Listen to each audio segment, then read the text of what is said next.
Good evening, everyone. Welcome. Thank you for coming to tonight's lecture. My name is Danny Cohen. I'm the president of the Baker Institute Student Forum. It's my very special honor to introduce tonight's guest. But before I do, I'd like to introduce our moderator and thank him. It is Dr. Alan Matisow. Dr. Matisow is the Director of Academic Affairs here at the Baker Institute and is the former Dean of Humanities at Rice University. He's an expert in 20th century U.S. history, as well as many other fields, and has written numerous books. So if we could all actually just thank him right now for moderating this discussion.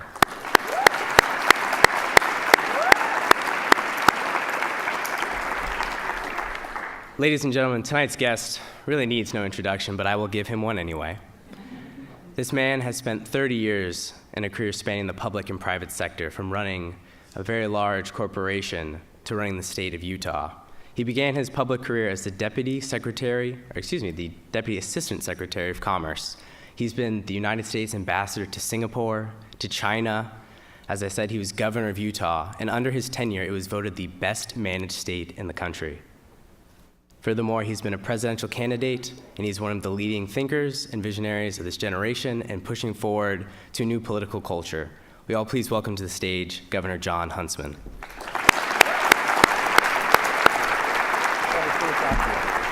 Thank you. Thank you for that very thoughtful introduction and making me sound a lot cooler than I am. You forgot the most important part, which is I'm just a failed rock and roll musician. And so what happens if you're a failed rock and roll musician? What is the natural fallback position?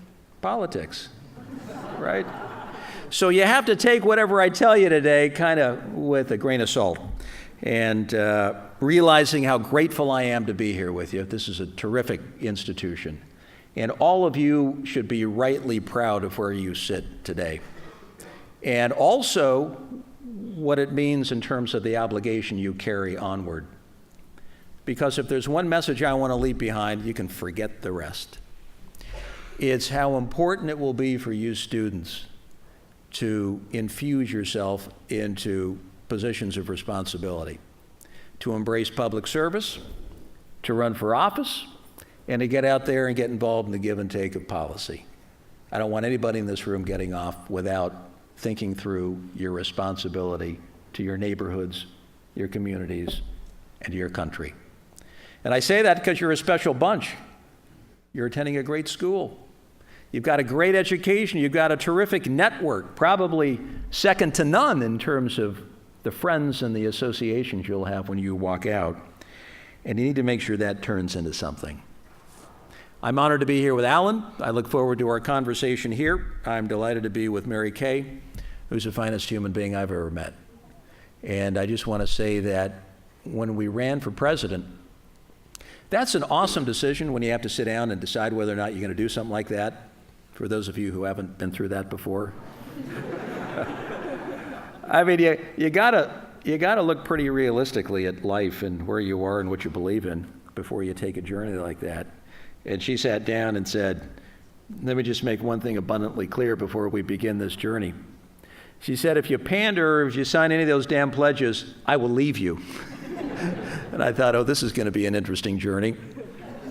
How do you compete in the early primary states without being able to pander, for heaven's sake? That's just part of the political landscape.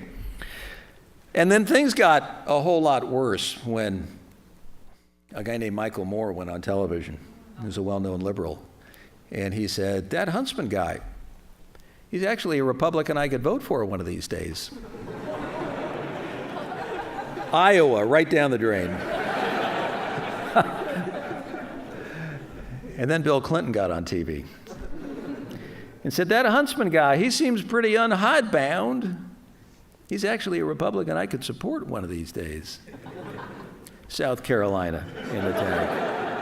So people say, gee, Huntsman, how come you got off to a rocky start? I say, if only you had the time where I could explain it all to you. But an exhilarating process and something that we were lucky to be part of. You know, it's interesting because usually a journey like that, you know, it does one of two things for a family. It either causes great stresses and strains and divides you, or it makes you a whole lot closer. And in our case, it brought us a whole lot closer. We have 7 kids. Interesting family. We had 5. We adopted 2 little girls, one from China, one from India.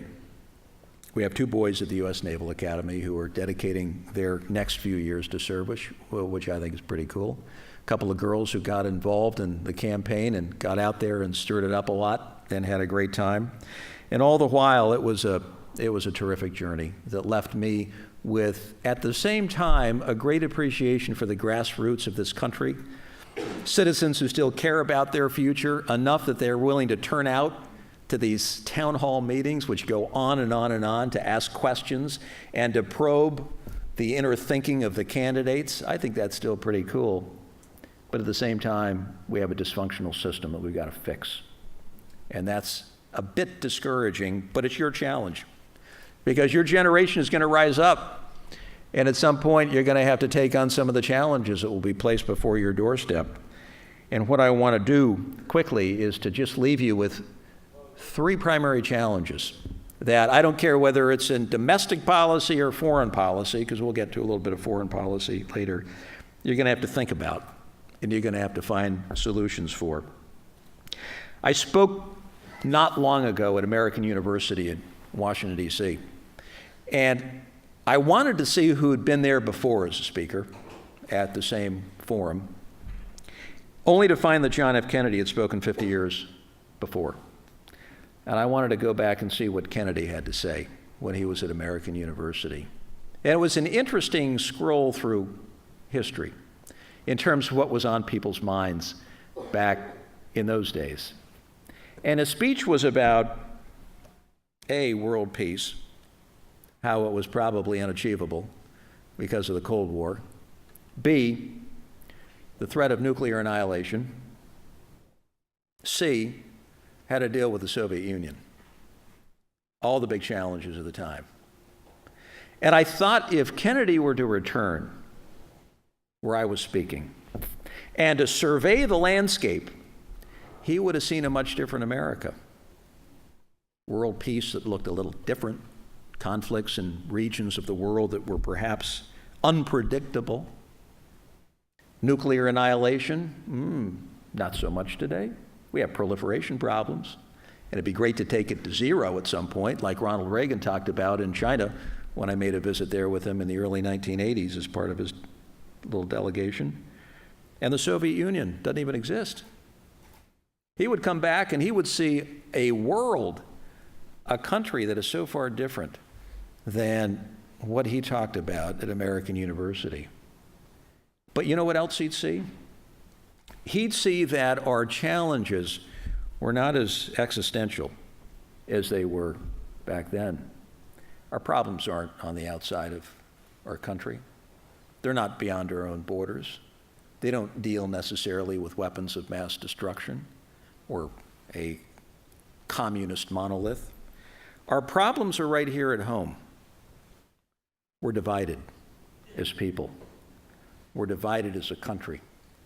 And I don't think he would recognize what he saw if he were to come back and speak to a group of students. We have an opportunity during your generation to begin to fix that.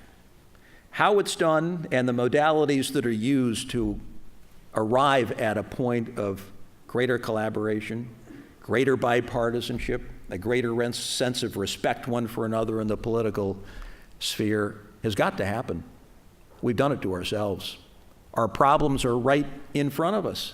We complain all the time about the world and the challenges here and there, but in the end, we're left with what we have right here at home. 315 million good people, an economy that is still the largest in the world. The greatest universities and colleges in the world. So much so, everybody's still trying to get into this country to attend them. The greatest volunteer military our nation has ever seen. An innovative, entrepreneurial, creative spirit that I think is still at our heart one of our great strengths, because we are able to remake ourselves every so often.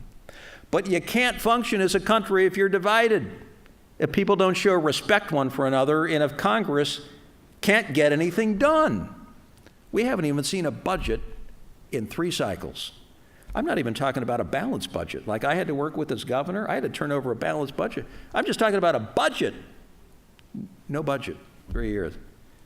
And so the spirit of problem solving, the spirit of doing the work of the American people has got to be reborn. And I don't care if you're Republican or Democrat, or libertarian or vegetarian or whatever background you come from. It isn't about ideology, folks. It's about hyper-partisanship that has taken us to where we are. And we've got to begin to undo that and build a spirit of problem solving. You can have liberals and conservatives in the same room. I had to do it as governor all the time. But you've got to remember that the American people, the taxpayers, the folks who are funding all of this, they deserve and demand results at the end of the day. And they're just not getting any at this point. You need to be part of that. I'm not sure we're going to have a fix anytime soon. But the deficits we need to work on, I just want you to remember these three. Number one, we have an economic deficit that is coming your way. And it's by way of debt that we are carrying as a country, 14, 15, soon 16 trillion bucks. At some point, you just can't compete when you're carrying that much debt. And it's not about partisanship, it's about math. And we got to do something about that, because I believe the most important set of issues for the 21st century will be around our ability as a country to compete. And that's economics, and that's education. And either you get those two right or you don't. And if you fail on either one of those, you're going to be surpassed in a hyper-competitive century. We've got to get the economics right. That's got to begin with the debt that we are carrying, which is tied to spending, which is tied to health care. If you just want to break down the numbers, if you want to look at the big areas that have just got to be improved somehow, some way, but the challenge will be there. Is it impossible? Of course it's not impossible. We can find fixes and solutions for everything, but that then gets back to the spirit of problem solving that we've got to create in this country at some point. Deficit number two, we have a trust gap. You know what I mean? People don't trust their institutions of power anymore. They don't trust their elected officials anymore. You know, Congress, what do they have? 10% approval, 12% approval? Give me a break. You know, the greatest representative body in our country, still the envy of the world, or it should be, 12% approval rating. You know, one wonders where those people are hiding. That's where we are. And in order to build trust in our system, I think some fundamental reforms are going to have to take place. And this isn't a political speech. I'm just giving you my take on what I've seen and what I have experienced. Number one, this country, I think, is crying out for term limits. We don't know it yet, but there's this institution called incumbency. I've been in politics for too long, and I've argued both sides of this one. And incumbency reaches up and grabs people, and it grows very deep roots, and it pulls you down, and pretty soon, nobody wants to leave. And the same people get reelected time and time again. We just had a senator from my state get reelected. He was elected initially the year I got my driver's license. And I think he ran on a platform of change. We got to freshen up the system every now and again. It's good to infuse it with new energy and new vitality and new thinking. I think that's a good thing, so that you don't fall victim to special interest. Number two, we got to do something about money in politics. All I can tell you is super PACs are destroying this democracy. How do I know? Because I've been out there raising money. I've been on both sides of this one. And I know when you go out to raise money, what the expectations are in terms of what you will deliver on. And it's all part of the mix of politics. It's got to be reformed. Now, listen, you could get people of average intelligence in the same room together and tell them that they got to come up with a campaign finance system. There is no way they'd ever come out with the one that we have today. It is an abomination. And we got to fix it. And that's going to be, in part, the thinking and the energy that you all are going to bring to this discussion at some point. Number three, we've redistricted ourselves as a country into a result that is 70% of our seats that are totally predictably red or blue. So how did we get to this spot? Red, blue, Republican, Democrat. MSNBC, Fox News. And you got 70% of the people in the middle who were saying, what about me? Who speaks for me? Just the sensible, sane folks who just want progress and results in their government. Well, look at redistricting and look at the decennial census when it comes out and what legislatures do. I proposed when I was governor an independent redistricting commission. It didn't go over so well.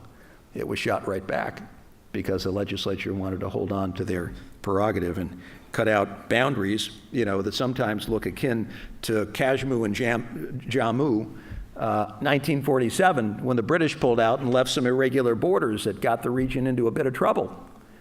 We've got to somehow rethink and redo the way that we carve out these districts that speak more to a balance in politics that really better reflects the interests of the American people. Deficit number 3, and finally, is a confidence deficit. We all know that we are better than where we are today. We all know that we're capable of so much more. That's just, I think, an unwritten reality. And it came home to me when I was serving over in China as a U.S. ambassador, and the Minister of Commerce, a man named Chen Deming, who's a very insightful, well-educated guy, pulled me aside and said, Governor, I just want to talk to you about one thing. He said, tell your people in America not to lose their confidence. Because when you lose your confidence, the whole world feels it. And I thought, geez, it never been put to me quite like that. It's very real. We're the most blue sky, optimistic, problem-solving folks in the world. So far as I can tell, I've lived overseas 4 times. And we all kind of want to reach out and make things better and regain that sense of confidence as we go forward. And I think we will get it as the economy begins to improve. And let me just end with this thought, because I think this country's in a remarkably strong position to regain our manufacturing power. Now, when I was born, 1960, a long time ago, I guess, for a lot of you, we owned about 37% of the world's GDP. Healthcare was 2% of our GDP, as compared to 18, 19% today. We exported $3 for every $2 we imported. We ran a trade surplus.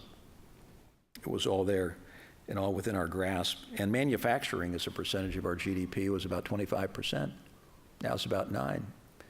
And I say, in order to make everything else work, we have to make sure we have a vibrant, expanding base on the manufacturing, on the innovation side.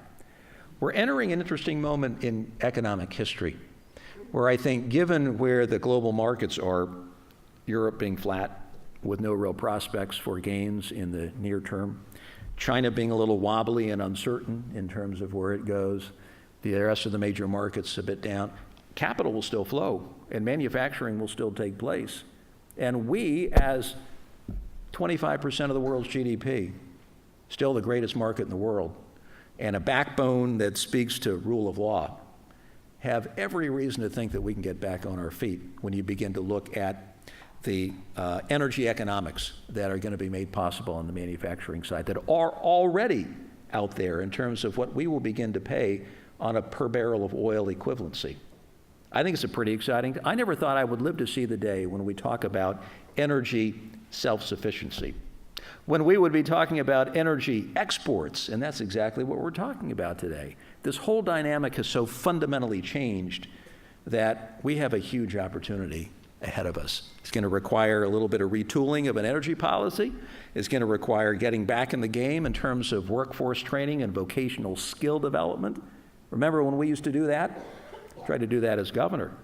We've got to rebuild people who can help to rebuild America. And that's going to take getting back to some of the traditional programs we used to have. But it's all very, very doable, and it's an exciting time in history.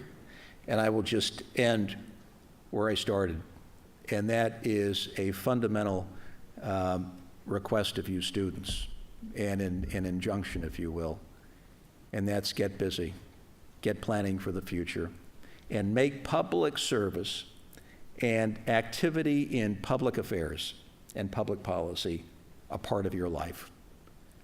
Because here's what I walk away from the presidential campaign with in my head. An unbelievably exhilarating journey, to be sure. But you stand on the debate stage time after time, after, I don't know, 10 or 15 of those game shows, is what they seemed like after a while. And you look at those who are willing to run for the highest office in the land. And I count myself in this statement as well. You say, in a country of 315 million good and decent people, great innovators, leaders of higher education, great scientists, great innovators, great business folks, good moms and dads, this is the best we can do? I mean, you got to say the barriers to entry are pretty damn low when you get right down to it. Yeah, we are only as good as the people we put forward. You know what I mean? We are only as good as the people we put forward and who are willing to get involved in the system. And everybody out there will say, but the pain threshold is pretty high, and it's so invasive, and why would anybody want to get into a situation where you got to disclose everything? Well, it is what it is, and our system is transparent, and it's from time to time pretty brutal.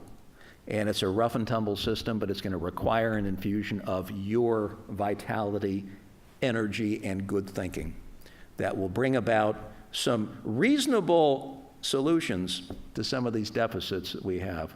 Because I have no doubt we can turn those deficits into surpluses during your generation. Thank you all so very much for having me. Thank you.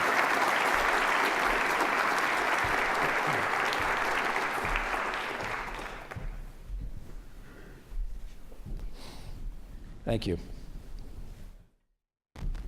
Thank you, Governor, for those remarks. You can see from the crowd here that you're a major draw. I'd like to start out by saying that our founding director, Ambassador Dirigian, would be here, but he's been overseas, and so I'm pleased to be his stand-in for our conversation. What's going to happen here is I'll ask the governor some questions, and then we'll save about 15 minutes for questions from the audience. Please tell Ed there's no excuse for that. He's a great leader, and I've known him for many years, and please give my very best. Yeah, he really wanted to be here.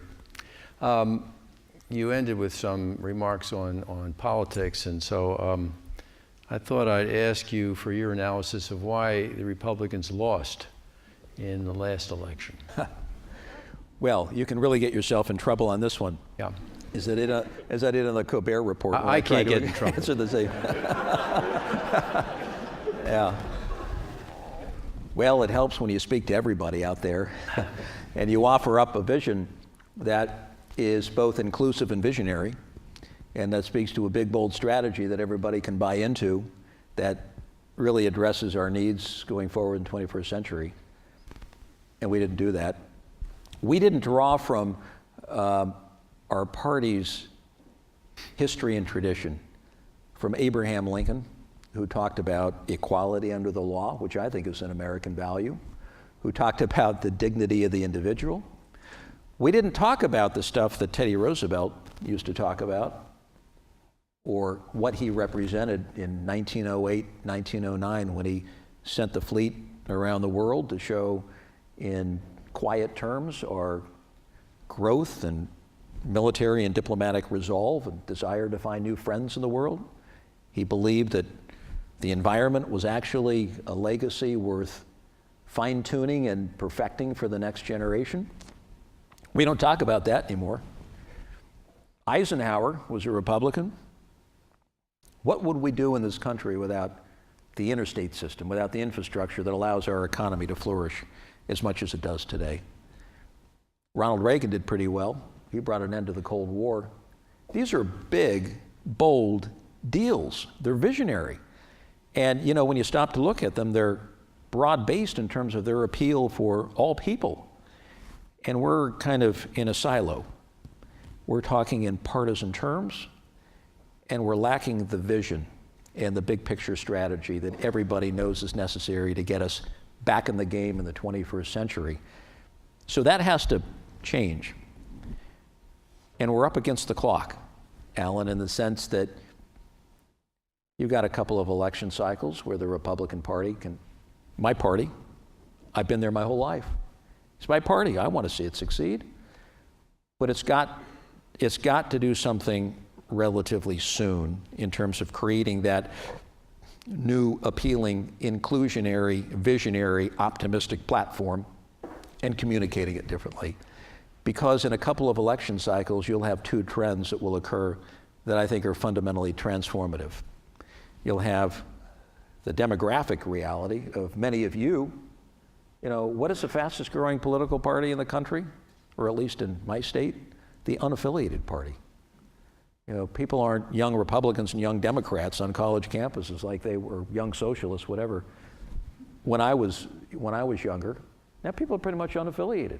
They'll follow a leader and they'll glom onto a set of issues, but there's that, so extrapolate that demographic reality out another 20 years, and then extrapolate out the disruptive nature of the internet and what that will mean in terms of the ability to deliver messages, organize, raise money, and it's fundamentally disruptive. And so will there be other movements spawned and alternative approaches developed? No question about it. A two-party system is good, you know, when you can make it work. We're better off with a strong two-party system. You're never better off with a dominant one-party system. And so I'd like to see the Republican Party get back in the game for that and every American should hope that we end up with a strong two-party system because it's good for everybody. But the clock is ticking. I noticed that you're identifying as a Republican, but at some point last year you thought that maybe we needed a third party. Have you changed your mind about that? I think I may have said that a third party is largely inevitable and that third party competition is good. And I got in real trouble for saying that. Yeah. And I still believe it, actually. Mm-hmm. I think I was disinvited from an event or two. But we're not going to get the Republican Party to where it needs to be unless there's a healthy discussion about what it should stand for. And that's going to take some uncomfortable conversations. You can't get anywhere without having those conversations. You'll maintain status quo. And that's not where our party is electable. We've already been through two cycles. And I remember the Democratic Party back in the 80s, my friends who were wandering in 80, 84, and 88, you know, thinking their party would never be able to regroup. All was lost. We're never going to have, you know, a coalition together such that we can win an election. All the jokes about the Democratic Party back in those days. But then they made that change in '92. They created a platform. They went more toward issues that more people could get their heads around, and they were much more effective in delivering that message through a young candidate by the name of Bill Clinton, who no one had heard of early in the campaign. History repeats itself, and I think in this case it will too. Do you see yourself as a possible candidate again in the next cycle? That's impossible to know. And I say that because in order to be a candidate, or at least in my mind, if you're going to be a candidate, again, you have to say, are you electable? And the answer may very well be no. And if the answer is no, why do you want to waste your time banging your head against the wall? So you have to, in time, you know, so you let 2013 play out if you're interested in what lies ahead.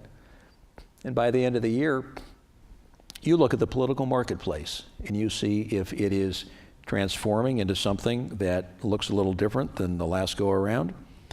If the party is opening, broadening its base and appeal, if some of the issues or whatever that you've talked about and put forward are accepted by the mainstream, then you have to ask those questions a year or two from now. And we'll only know when we get there, Alan. It's an unpredictable business. And the journey you take on a campaign, on a presidential campaign, has got to be unlike anything else in the world. In terms of the exhilaration, the highs, the lows, the sheer energy output, the euphoria, the fatigue, the pain that you sometimes feel, and your family all the while is kind of moving along with you.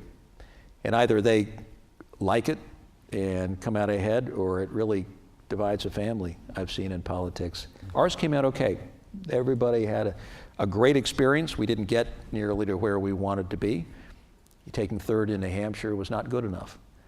And I knew if we took second in New Hampshire, if we had don't they all say this, so, if we only had a week or two left, we would have overtaken Ron Paul for second, because we were moving up quickly. Mm-hmm.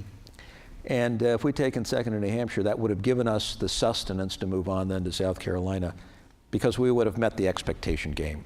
So politics is at that level with the early primaries is like the stock market. They assign you a certain trading value and their expectations in terms of your performance. And if you don't hit that performance, you're discounted in the marketplace pretty quickly. Ours was second in New Hampshire, which we had to do. I knew in my own mind. Third, where we placed, just wasn't good enough. So on we went. You mentioned the need to broaden the appeal of the party. I wonder what your position is on immigration reform. Well, I think I was one of the first governors to embrace the DREAM Act in our state. The immigration policy, which should come at the federal level, was nowhere to be seen. Utah was, well, not a border state, it was a gateway state. We had a rapidly growing immigrant community, and not just from south of the border. And a lot of people living in the shadows who, because the federal government couldn't seem to develop a process whereby we could begin to legitimize people's existence, were just drifting.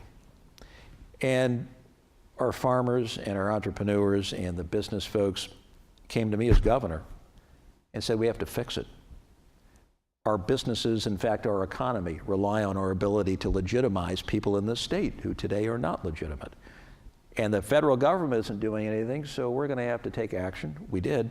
We came up with our own immigration policy in our state, which included elements of the DREAM Act. And I argued this, which I got roundly attacked for in the primary. If young kids are brought here to this country who had no say over their journey, no say over their circumstances in life, and if they have lived here for a long time, gone through school, done well, and would qualify like anybody else in our state for tuition, then we had to accord them that ability to further their education, where maybe they couldn't afford it otherwise. And I argue that if you don't do something like that without a federal fix, you'll have a bifurcated two-tier structure. You'll have those who have opportunity and those who don't have opportunity. And that longer term is disastrous for this country. You can't have that. So you got to fix it. And if the federal government isn't willing to fix it, we had to fix it in our state. And the same with, how do you provide mobility for those who are undocumented, who are trying to get out to work?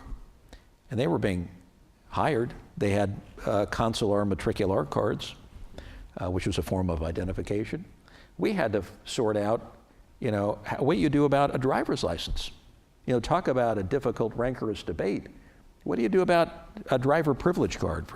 And you got businesses saying, well, we need folks who can get 100 miles to work, and we just can't rely on a system today that doesn't have any kind of certainty. We had to address that too.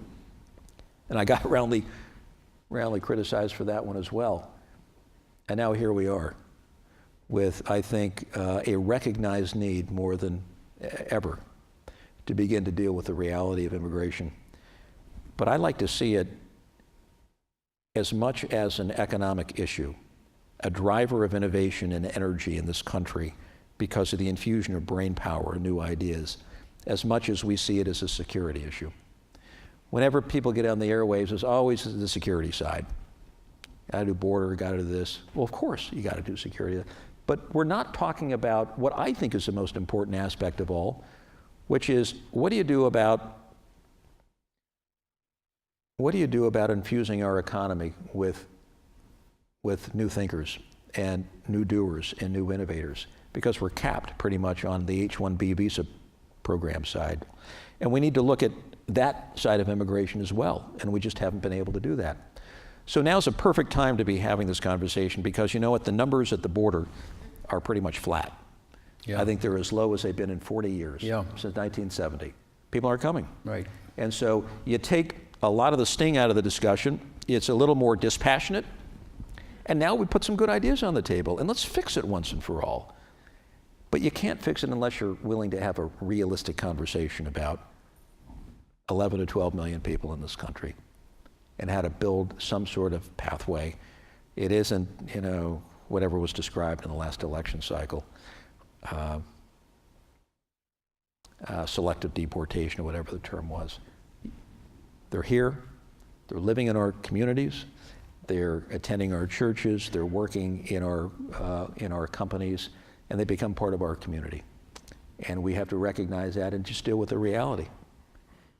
It's a tough one, but it can be resolved.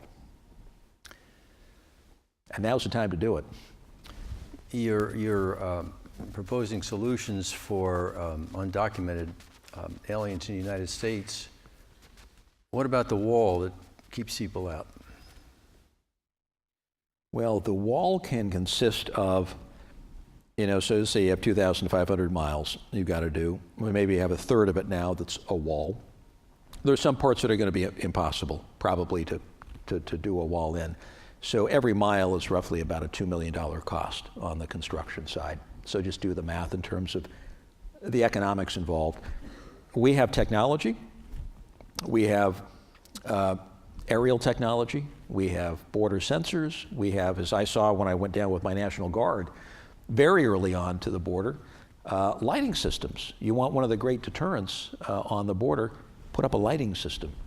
And you can fortify National Guard rotations that can help as well. There are a lot of things you can do on the border. But again, I say, while the numbers are down and flat, let's begin to have a dispassionate conversation about how we fix this. Let me just say this about border security. Yeah, sure. We may be talking about, you know, the southern border today, but what lies ahead tomorrow? When you begin to see people from South Asia, Southeast Asia, North Africa, who come via container, as some have from China. We inspect 1% of our container traffic coming in. So we're not even thinking about what lies ahead tomorrow in terms of dealing with an immigration challenge and the whole security aspect. So there's a lot to think about when you talk about security. It isn't just the fence that comes to mind for a lot of folks. You were the ambassador to China from 2009 to 2011, and as I discovered before we came in, the governor is fluent in Chinese, which is fairly impressive. I think everyone here is interested in the problem of U.S.-China relations, and in the campaign that ended mercifully last year, the one thing that all the candidates seemed to agree on was let's bash China. I was just wondering what's your opinion of this accusation that the Chinese deal unfairly in their trade relations with the United States? Well, there's no question about that. We've got all kinds of problems. But I also look at my frame of reference, which goes back 30 years. And the relationship is only 40 years old. So when Nixon stepped off the plane in February of '72, I mean, can you just imagine the President of the United States getting on Air Force One and flying to a country like China? I mean, get that we were fighting them in Vietnam. They were manning the anti-aircraft batteries in Hanoi. We had fought them on the Korean Peninsula just years before that, and Chinese lost 400,000 men, including the son of Chairman Mao, who was buried there. Cold War politics, the Cultural Revolution, all playing out. And a President of the United States flies into this milieu. It's just unthinkable in today's world that you could pull that off. Shakes the hand of Zhou Enlai and fundamentally changes the world. No trade, no cultural exchange, but a common interest in dealing with the Soviet Union as partners. A big balance of power play based on balance of power politics. It was a brilliant strategic move. And you move it forward to today. So my friends in China refer to that period, 72, when Nixon went, 中国准备进入世界上, China preparing to enter the world. Well, China ain't preparing to enter the world any longer. What I found when I got there as ambassador in 2009 is China's on the world stage with us. We have a marriage, and divorce isn't an option. You just got to make the thing work. There's too much at stake. We now have the largest economic relationship, soon to be, after Canada. We'll overtake Canada pretty soon. The world has ever known, $500 billion in trade. You got first and second largest economies, rapid growing, rapidly developing military, the largest emitter in China, the largest user of electricity. The list goes on and on and on. So you've got the stakes today that are extremely high. Will you have trade problems in an environment with $500 billion in trade? No question about it. I'm surprised, quite frankly, we don't have more when you look at the totality, the volume of trade in the many different industries in which we transact business. But the future will pretty much be determined by our ability to forge a long-term strategy that reflects not only on those areas of disagreement. We all know what they are, from human rights to trade. And as somebody whose name was banned from the internet at one point in China, I felt the sting getting involved in human rights cases. But we need an analogous list, as if it were a balance sheet of issues that we can work proactively on. Because they're there, we just haven't taken the time to really put them together. And they're in the areas of science and medicine and the environment and regional security and problem solving in the third world and transnational issues of different kind. They're there. And the difference between 72 and when I got off the plane in Beijing in 2009, and I'd lived in the region 3 times before that, is that the US-China relationship is no longer a bilateral relationship, it's a global relationship. And it's the only one of its kind we have in the world. And the challenge is, what do you do with a global relationship? How do you make sense of it? How do you pack it with issues that we both can work on? How do you dialogue around highly sensitive issues? How do you carry on in ways that aren't offensive to your other partners, friends, and allies? China isn't yet ready to deal with a global relationship. They've never done that before. And we really haven't had a global relationship. So we're sorting out the issues, but we're doing it in an environment that lacks a big, bold, visionary something. What do you mean by a global relationship as opposed to a bilateral one? Well, the bilateral relationship is traditionally based on trade, investment, regional security, the more local cultural exchanges.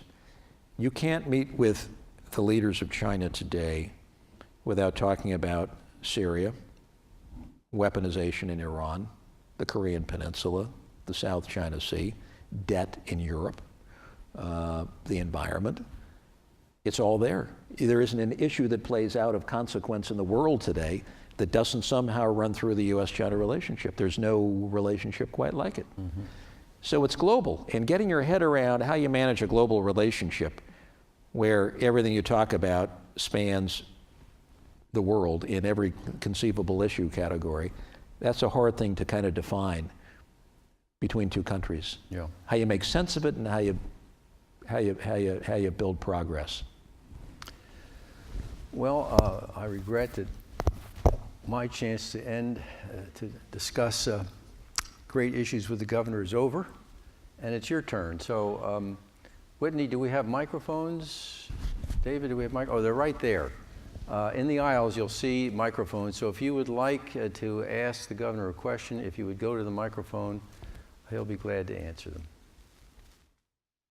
Go ahead. Thank you, Governor. My name is Noah, and I'm a senior here. I remember during the Republican debates, you talking about the EPA, and you said that the EPA is part of a regulatory regime of terror, I believe.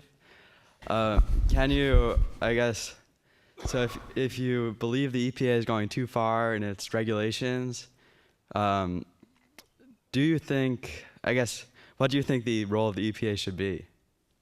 Clean air and clean water. I think first and foremost it should be the safety for the American citizens.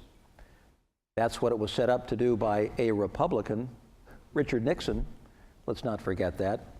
So when I had the only natural gas car driven by a governor in the United States, trying to prove the point that we can look at alternative fuels, I wanted to promote that notion in my state. Go take a look at what the EPA mandates in terms of natural gas for cars if you want to make the transition. Should be a simple thing, right? It's great for the air, it's good for consumers in terms of the cost, and moreover, the infrastructure, the filling stations that you need to round it out. Did I have my personal gripes about something as simple and yet as important as a transition to a cleaner fuel in this country that would seem to be an automatic for most people? Yeah. Thank you. I appreciate that. Go ahead. Thank you, Governor, for sharing your thoughts. During the evening, you expressed that you're a supporter of the DREAM Act, of removing money from politics, just now of alternative energy. So how do you feel you identify as a Republican? Because I believe in a limited government that is based first and foremost on life, liberty, and the pursuit of happiness for its people. I believe in the states doing more of the work that increasingly is being done by Washington, consistent with the 10th Amendment. And I believe in a healthy dose of libertarianism. Balance the books and get out of our lives. And we've drifted from that, and those were some of the core tenets of republicanism that I still believe in. But the party has wandered here and there, and I think it's about time that we get back to some of our original tenets that I think are still viable and real today. Thank you. Thank you. Hi, thank you for being here, Governor. My name's Chris Keller. I'm a senior also studying political science here. I first want to say thank you for wearing cowboy boots. I appreciate you Here. trying to Just for you, by the to way. fit in. Thank you. It's called pandering. Right. I'm buttering you up for which my question is partly about the trust deficit, but mostly about your own career, because you've been able to, especially as I look at you now, transcend the partisanship that you were talking about earlier. And I was wondering, especially for budding politicians in here or future bureaucrats or businessmen, which you've been, how do you look past those interests and rise to what the national interest is? How have you been able to do that in your career? Thank you. Well, you're kind to suggest that I in any way reflect that spirit. I hope I do. I guess it's because I got into politics in ways that maybe were a little non-traditional. I never saw myself running for office. I used to make fun of people who were crazy enough to run for office. But I spent more of my time on the foreign policy side and as a trade person. And I thought, if you can give a little bit of your time to help your country, that's great. But gee, I'm probably never going to run for office. I just can't see myself doing that. And then you find yourself doing that at one point. And so you bring a lot of the experiences from private enterprise. You bring experiences from trade negotiating. You bring experiences from living overseas. I guess, when you live in the countries of those folks who are our keenest competition in the 21st century, when your kids have attended their schools, it tends to be a wake-up call when you look back on your own country. I wish every member of Congress had that opportunity to live somewhere else for a while and to see how other countries go about decision making and how they're preparing for the 21st century. And you come back and the total result of all of that is you just want to get things done in the name of the American people, because you know how rapidly the 21st century is moving by virtue of technology at a hyperspeed. We don't do centuries anymore. We do decades. Everyone's talking about the age a century ahead. Nonsense, We don't do centuries, we do decades. And if you're not fast enough and sharp enough to really retool and get with the picture, you're going to be left behind. I've lived in economies that are retooling and preparing for the future. I've seen that, and it tends to make you a problem solver. as opposed to someone who wants to just point fingers of blame and talk. You want to get down, roll up your sleeves, and get something done. And as governor, which was my first opportunity to put it to the test, I felt, once I was elected governor, I represented everybody, not just the Republican Party, the ticket I ran on. And when I was reelected, with, 80% of the vote, we got more Democratic votes than my Democratic opponent, and the Republicans and the independents, not because I'm a good politician, but I think we did a reasonable job of just getting the work of the people done in a no-nonsense, nonpartisan way. And a lot of folks didn't necessarily agree with me, but they wanted to be led somewhere. They wanted to be taken somewhere. They didn't want the wheels to spin. And that taught me a valuable lesson about politics. People want action, people want progress, they want something done at the end of the day. They might not always agree with you, but they want action.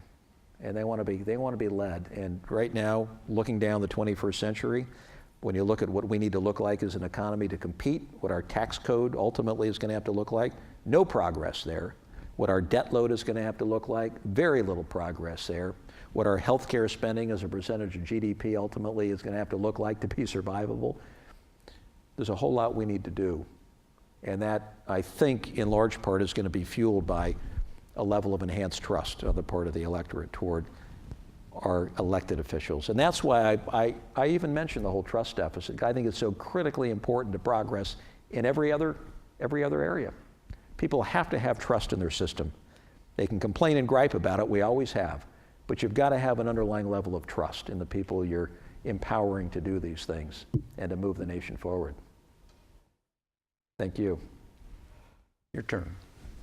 Well, the gentleman in front of me actually kind of asked a pretty similar question, but what I wanted to ask was, what do you think is the fundamental difference between American conservatism and liberalism, and how are you supposed to overcome that difference to get things done? Also, on a side note, on a much less serious note, were you ever addressed verbally as Excellency during your time as ambassador? Because that's the official address, and it sounds pretty cool, but it sounds strange coming out of your mouth, so I also kind of want to know that. Will I ever address what was it? Excellency. Were you ever called Excellency? Oh. Yeah. You get the most excellent titles when you're an ambassador. It's very cool. When they send you off, they give you this title, Ambassador Extraordinary and Plenipotentiary. That's the title. So I had all my kids. I insisted they call me by my full title. Pretty cool. I like John. I don't think titles work much in our society, our form of government. You can go see for yourself what the role of government is under conservative management versus liberal management, the role of government in different aspects of our lives. And I think that probably is one of the great differentiators, at least it is for me. The role of the states versus Washington, I think, is a big differentiator. I think the way we deploy and use power abroad is also quite different. But it's all there, and it's important that we debate both sides. But at the end of the day, we realize that we got to make progress. You can check your ego at the door, but you got to make decisions based on the next generation, not the next election cycle. We have a hard time doing that sometimes. Hello, Governor. Welcome to Texas. I'm Shelby. I'm a freshman. The Republican Party is routinely criticized for being stuck in a rut, stuck in the past. And I want to know, how do you take traditional values and sell it to a modern world that sort of rejects them? Well, I wish we were really old-fashioned as a party. As in, I wish we were back doing what Lincoln talked about and what Roosevelt talked about. These are the values that I think are still germane and relevant today. And it has, conservation. When you look at conservation as in how you package up and present the environment, I think is a conservative value for me. I think dignity of the individual. I think education is a conservative value. We didn't even talk about that during the last election because it's a great provider of opportunities for everybody. We should be the party of opportunities, right? And what better way to give people opportunity than providing a decent education for everybody, the great leavening factor in this country. So these are old-fashioned principles, nothing more old-fashioned than life, liberty, and pursuit of happiness, and letting people live their lives the way they want without overbearing constraints. And that's my sense of traditional Republican values that I'd like to recoup. I think we have time you. for about 2 more questions. Your turn. Howdy, Governor. My name's Erin. To the horror of everyone here, I'll tell you that I'm actually a senior at Texas A&M University. So They allowed you in, thanks huh? and gig 'em. Looking forward to playing y'all next year. I just wanted to know your opinion on North Korea and the current situation right now and the fervor that seems to be building up in the country under their newest leader. Oh, I think it's Sorry, a that's young man in search of masculinity. You know, young Kim Jong-un, who's in his late 20s, is clearly trying to consolidate power. And as we saw with Kim Jong-il, his son, when he took over in the 90s from Kim Il-sung, his father, what do you do in order to build credibility and a sense of respect with the party apparatchiks and the Central Military Commission? You go bomb a South Korean plane right out of the sky, apparently. Or you go sink a ship. Or you engage in acts of terrorism. That apparently is what builds credibility. So I read this as Kim Jong-un, who no one knows much about at all, was educated in Switzerland at a private boarding school, is a fan of basketball, has had some exposure to the outside world. I think this is his attempt to create a swell of support and goodwill for where he's trying to go, which I think is ill-defined at this point. That's, I think, what is going on in North Korea right now. But their belligerence is highly incendiary and dangerous in a part of the world, Northeast Asia, that is soon to be 20% of the world's GDP. When you look at Japan, South Korea, Taiwan, the northern half of China, Dongbei, Manchuria. It's a critically important part of the world. The sea lanes that transit the East China Sea and the Yellow Sea would include probably 2/3 of our nation's trade, or will at some point. It's a critically important choke point economically. You've got underlying animosities and antagonisms that have played out for centuries in many cases between countries. And to have the craziness in North Korea willing to shoot intermediate range or even intercontinental ballistic missiles and to threaten to blow off a bomb, which they've done a couple of times in recent years, let's say it isn't very helpful to stability in a region that is already a little shaky, yet critically important to our world's economy and our own economy right here at home. Thank you. I'm sorry, go ahead. You get the last question. Thank you, Governor. My name is Masaki Yoshimori. I'm Japanese. There are territory problems among China and Japan and Korea. It's island territory problem. For the United States, it's how does the best balance among the China, Japan, and Korea? So the question is? It's the best balance is for the United States. It's how does the best balance? The best plan? Yeah. Well, let's just focus for a second on the underlying tensions that exist in the region with the new leadership, because the key countries of Northeast Asia have all gone through leadership changes in the last little while. Shinzo Abe in Japan, who I think is a very capable leader, now for a second time in the prime ministership. He's the grandson of someone who was part of the management of Manchuria during the 30s, which carries, some degree of sensitivity still in many minds. You have Xi Jinping, who's the son of a revolutionary elite, former deputy prime minister, who made his name by fighting Japan during the 30s. You have the daughter of Park Chung-hee in South Korea. Park Chung-hee ran the country from 62 till his assassination in 1979, autocratically to be sure, but revved up the economy. And then you've got Kim Jong-un, whose grandfather, Kim Il-sung, was part of the move against Japan on the Korean Peninsula, made his name that way. And then you've got the land disputes that go back, in many cases, to 1895, and then more recently, World War II. And they're all about sovereignty, which means there's no answer, no immediate answer. One can't give up at the expense of, or the gain of the other. So you're in a situation that has to be managed. And the tensions, the animosities, the freedom of navigation issues, the fishing, the natural resources, the military maneuvers, all have to be somehow managed. You just have to manage a very difficult situation. There's no alternative. And I think the United States should be playing a role of a judicious backstop in providing an unbiased approach to problem solving, right? And that is rule of law, that is basing it on security and